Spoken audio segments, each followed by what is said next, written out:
them before that they were allowed, that you could videotape me the last lab, not the first lab, because the first lab there's lots of, oops, maybe I should have done that. Oh, no, that's not working either. Okay. So, yes, there is mass flexion and mass extension, okay? And you can do that, but if the patient has any limitation, you're probably not going to get it by doing that. You'll just continue to maintain the limitation. The patient will have a limitation. Okay, so first thing, so let's say we want to do the MCP joint. We want to do flexion extension at the MCP joint of the index finger. Okay, so again, I want to stabilize proximally, and I want to take his finger and go in. Whoops, move his thumb out of the way. Go into flexion and extension. Flexion and extension. And notice that my fingers aren't blocking any of the movement. That's one of those things I look for. Okay, because if you don't go through the full range, you might as well give the patient back his money because you're not really being effective. Okay, so that was flexion and extension of the MCP joint. Metacarpal phalanx, so metacarpal phalangeal joint. PIP, phalanx, phalanx, phalange, phalange. Okay, PIP, proximal interphalangeal joint.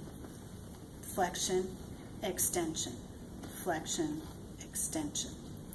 DIP, another little itty bitty phalanx and a little bigger one. Flexion, extension. We don't have a lot of flexion at the DIP joint. Okay, so that's flexion, extension. Yes, Michael? So I just want to note that we are still distracting on the flexion, even for DIP, right? You can do that, yep. Okay. Yep, you can do that. In the hand, it's pretty easy to do. And it's not like a heavy arm. And in the leg, we probably won't do that. Okay, so that's the index finger. Same thing if I were to go through for the middle finger. I'm just kind of moving those other fingers out of the way so I can get through the full range.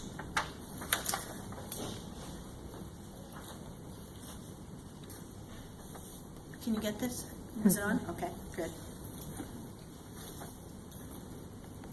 It would help if you could actually post it on Blackboard or something so that everyone has a chance to see I was posting on Facebook, but I can do it on Blackboard if that works. Yeah, Yeah, we have a but private. Not like, I think they have their own It's a account. group. It's a group private group. Yeah, it's not like for everyone on Facebook.